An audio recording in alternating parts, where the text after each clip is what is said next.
Hello everybody, this is Miss Billingsley. Today we're going to be looking at actually two standards in one. We're looking at 3.K6.1 and 3.K7.1 and taking some notes today on similar polygons. And remember, polygon is just a many-sided shape. So this, triangles fall under this category, all of our quadrilaterals, etc. So first, let's start out with a definition for a common ratio. A common ratio is a ratio or proportion or comparison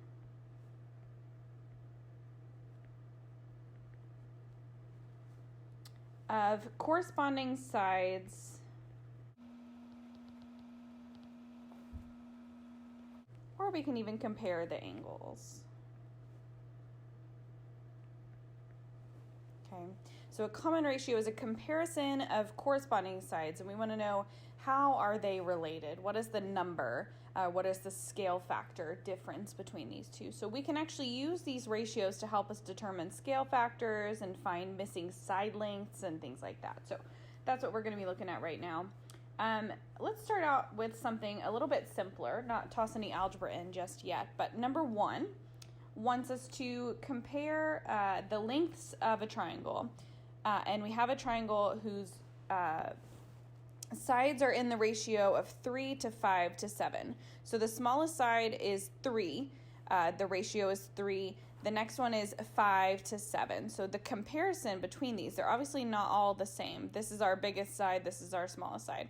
This doesn't necessarily mean that the length of the side is 3, 5, and 7, but these are the ratios. When we compare the sides, this is what it comes down to. We also know that the perimeter is 45 centimeters. We want to use all of this information to help us find the length of the longest side. So what I need to do is use my unknown. Something is unknown. We don't really know how long the sides is, but we do know that they're all relative to each other. And we are also given this information about the perimeter. Okay, and if you think back to the last time we talked about perimeter, we add up all the sides. So what I need to do is add up all the sides, but I don't know how long they are. So we're going to have to add in a variable like x. I know my shortest side is going to be 3 times some common number, the scale factor. And then my middle side is going to be 5 times that same scale factor. And then my third side, my longest side, is 7 times that scale factor. This x is going to give us the scale factor, so then we can plug that back in and find the actual length of the side. Okay, and perimeter, we add up all the sides and set it equal to the length, which we know is 45 centimeters. So we're using x as our unknown. X is going to be our scale factor. So how could I solve this problem? Very good. I need to combine my like terms. So if I add 3x plus 5x plus 7x, I get 15x. Okay, and that's still equal to 45. Then I need to get x by itself by dividing both sides by 15. So I now know that x is 3. Okay, so my scale factor is 3. All of these are going to be multiplied by 3 to find the actual length, but we're just interested in the longest side, which is going to be,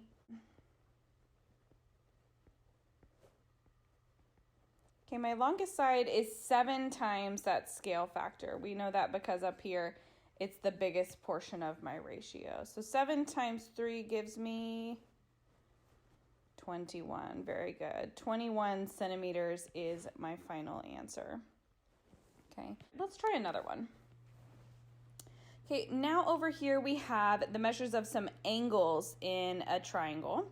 Okay, and their ratios are 1 to 2 to 3. So that means that the middle one is 2 times bigger than this one, and my 3, or my biggest one, is 3 times bigger than the smallest one. So one's small, one's medium, one's the largest, okay? And we want to find the smallest angle, okay? What we have to use here is a little bit of background knowledge. We're not given perimeter or any other thing besides the fact that we know that they are angles in a triangle, okay? And we know that the angles in a triangle add up to how many degrees?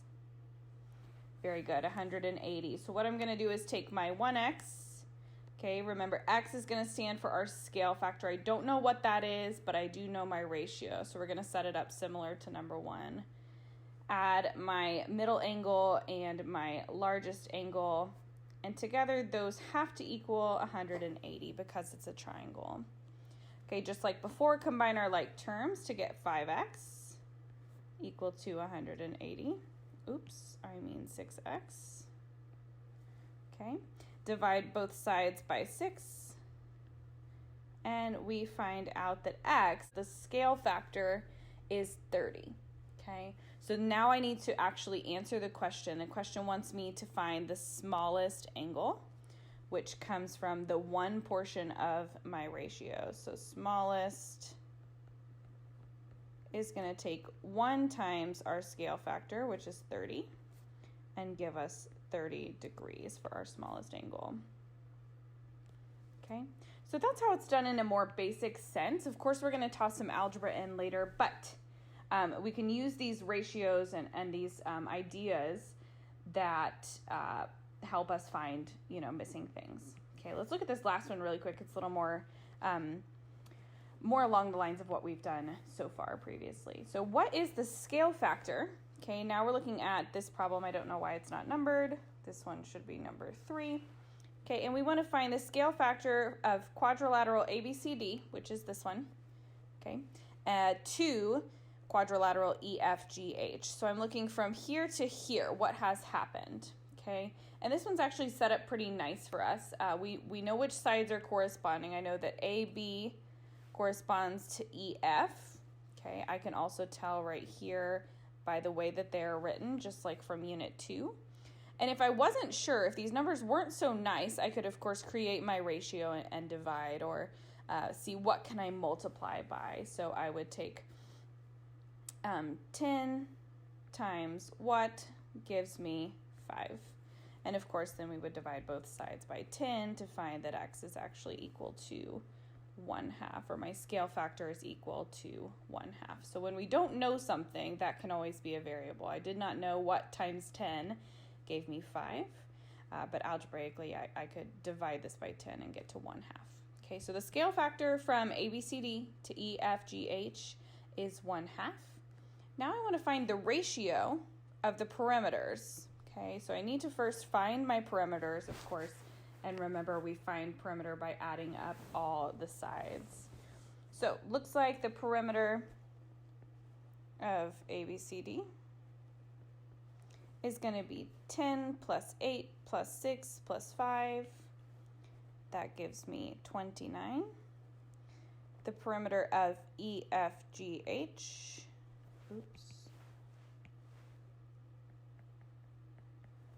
is equal to 5 plus 4 plus 3 plus 2.5, which gives me 14.5. And I want to find the ratio. Okay, I'm not just finding the perimeters, I want to find the ratio from ABCD to EFGH. So by creating a fraction, we can find the ratio of these. And I'm now looking from big to small, okay? So when it's specified, the order kind of does matter. Quadrilateral ABCD to EFGH, okay? So what we need to do is put our smaller one on top, 14.5 of our fraction, or our proportion ratio, divided by 29. So this is an okay ratio. Okay, that's one way to write it, but typically we go ahead and simplify. So using our calculator, we could actually divide 14.5 by 29. And what do we get?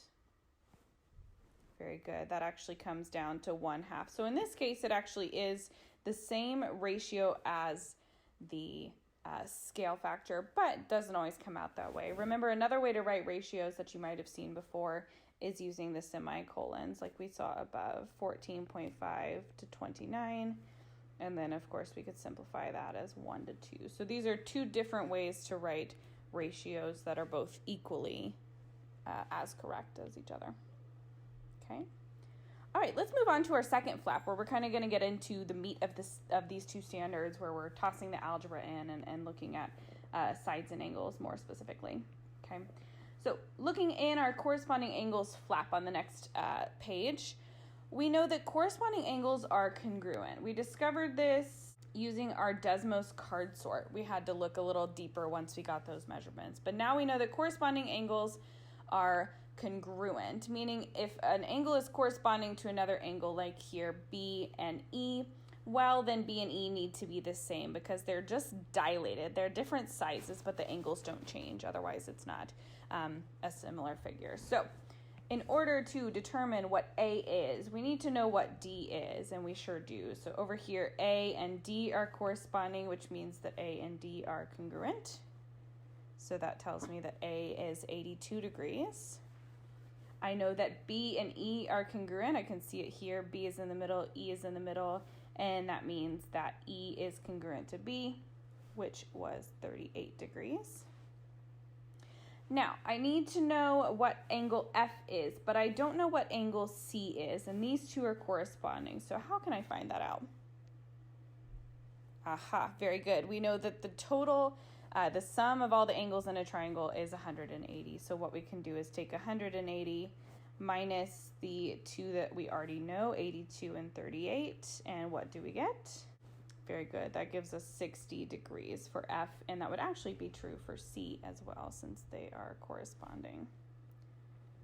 Okay, just a little refresher on corresponding angles. Now let's toss a little bit of algebra in the mix, and let's take a look at number 2. Now we're going to find the value of each variable. Okay, if quadrilateral TRAP is similar, I don't think I've said this yet, but this little squiggly mark without the equal sign means similar.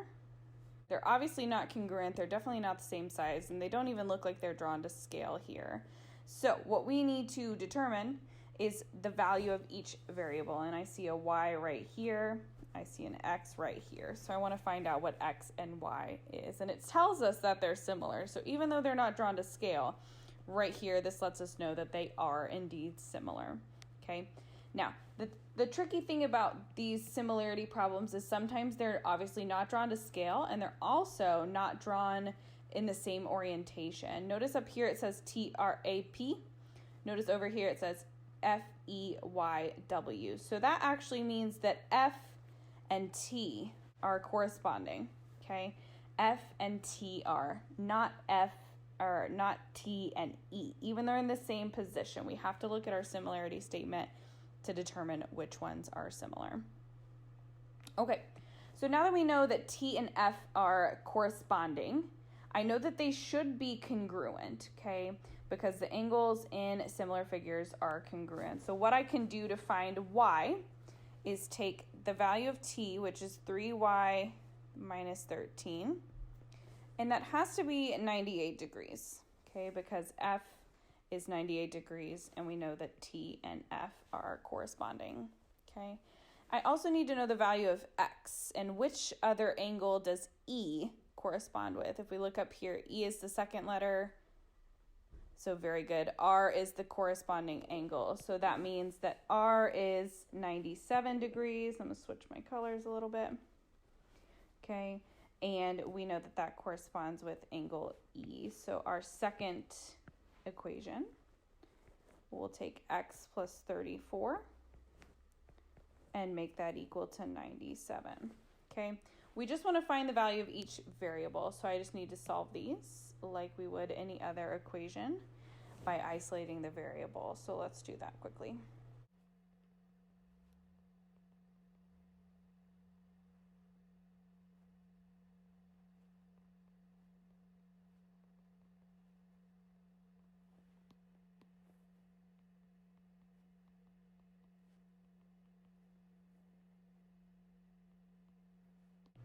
All right, looks like we got 63 for the value of x and 37 for the value of y. Let me know if you got the same thing as me. Awesome. Okay, last one we're going to look at is this triangle over here. So we're going to find the value of each variable again. Looks like we have an x here and a y here, so we need to find both of those by looking at which parts are similar. This obviously looks like a rotation of some sort compared to the larger one. So first let's look at K, since it has the X there. What angle does K correspond with? We can look at our similarity statement to see that k corresponds with y. So our first equation will take 4x plus 3 and make it equal to our y angle, which is 71 degrees. Okay, and our second equation will take j, whatever j corresponds with. So up here, j and w correspond, and I know that w is 45 degrees, which makes this a pretty simple equation. Y equals 45. No solving involved with that one, so we can kind of jump straight to our answer there. Okay, but I do need to solve for this first one, so subtract my 3 on both sides, and 4x equals 68. Divide by 4 to get 17 as our x value. Okay. So the hardest part about this is just referring back to that similarity statement. I know we're in such a programmed mode to think that everything is just aligned perfectly for us, but it's not necessarily that case always, so make sure you check with your similarity statement.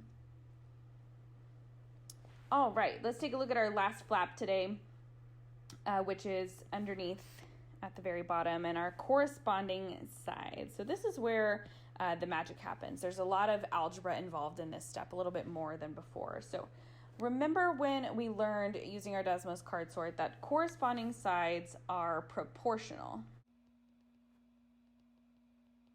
They are proportional, meaning that there's some scale factor between them, and we have to use that scale factor sometimes in order to find a missing side, or even work backwards. We know the sides and we can work backwards to find the scale factor. So what we need to do for number 1, let's take a look at number 1. We have these 5-sided figures, and there's some things that are unknown. I see an x right here, I see a y right here, but there are also some things that are labeled for me, like this 18 and this 4. Okay, so we can kind of rely on those things that we do know and that we're not questioning to help us find scale factors. And in this case, it's wanting us to find the scale factor from the larger shape to the smaller shape. Okay, so our scale factor, we're looking at what can I multiply 18 by? 18 times what gives me 4? So if I divide both sides by 18, I get x equal to 4/18, which does simplify to 2/9. So my scale factor here is 2/9. Remember, it's not always going to be nice to us. This is a not as nice scale factor, but we can always use our scale factor to help us find the other missing things. Okay, so now it wants us to find what x and what y are. Okay, and we identified where those were before. We know that x is here between r and v, and the corresponding side over here is a and e. So we know that x is proportional to 3. I'm going to take something that I know, like 18 and 4 that are proportional, and make them equal to my other 2. And since I started with 18 over here, I'm going to start this ratio with x on the top over 3. So notice that the corresponding sides are now ratios. 18 corresponded with 4, and my bigger side x corresponds with 3. So I'm going to use these ratios to help me solve. And if you remember back to 8th grade, you probably did some cross multiplication. So that's what we're going to be working with here. I'm going to cross multiply and set up a new equation. That way I get rid of my fractions. So 4 times x is what we have here, which gives me 4x. And that's going to be equal to the other side. Now we're crossing this way, 18 times 3, which gives me 54. Okay, divide both sides by 4. And I get that the value of x is 13.5. Okay, if this side is 3, the scale factor is 2/9, then this must be 13.5. If I multiply 13.5 by 2/9, I should get 3. Okay. Let's do the same thing for y. Now we need to find the value of y. I'm going to switch my colors a little bit. Okay, so y is here between u and t.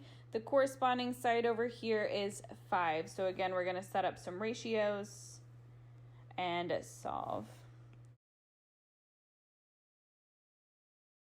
All right, so same as before, we're going to take y plus 2 on my bigger side over my smaller side, which is 5, and set that equal to a proportion that we know. I know that 18 and 4 correspond. Those are two knowns. Okay, so y plus 2 over 5 has to be equal to 18 over 4. Again, we're going to cross multiply. So 4 times y plus 2. I know that's a little tricky, so we can use our parentheses to help us out. Equal to 18 times 5. Okay, I'm cross multiplying both directions. Equal sign goes between. So I'm going to simplify here, multiply my 4 by y and by 2, and I get 4y plus 8 equal to 90.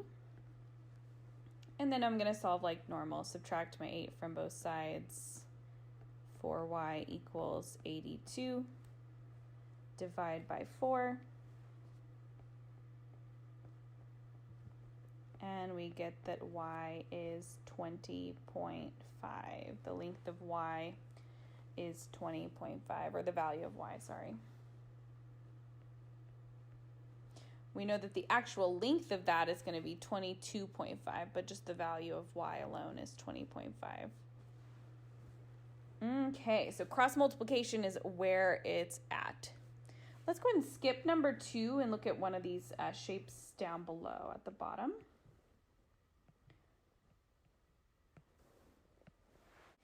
All right, we have two rectangles that are corresponding. I know that they have these right angles here and some side lengths that are labeled for me, 12 and 4, as well as 3x minus 1 and 8x minus 1.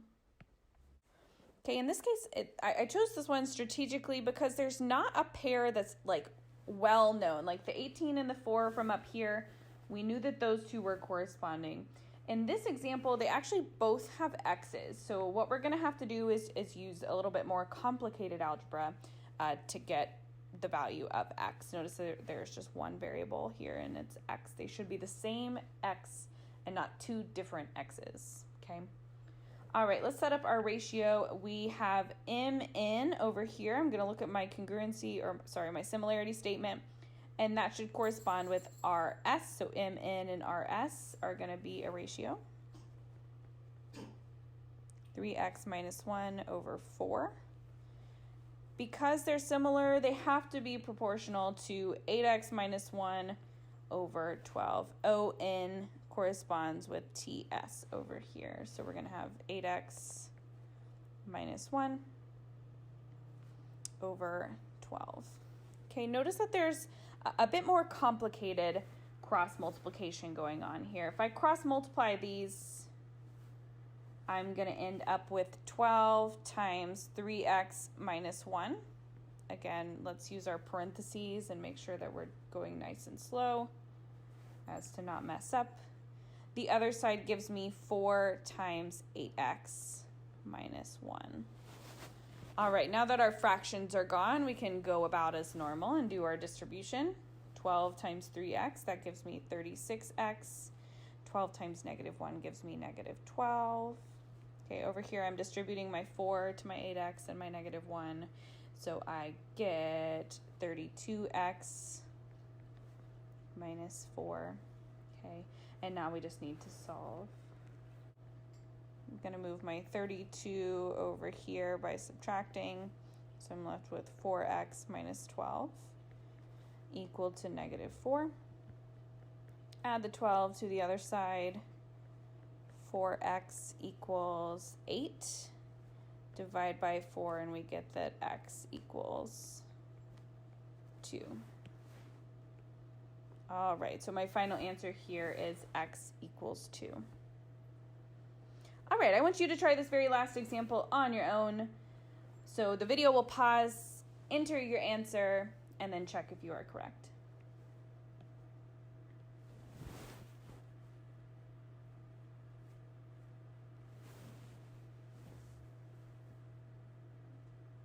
All right, the ratios we need to set up should look like this. Y plus 1 over 8 equal to 3y plus 1 over 20. Did you set it up right? Awesome, great job. All right, after we solve, we should get y equal to 3. Okay. Y equals 3. All right, that's all for now. Please let me know by email if you have any questions, and I will talk to you soon.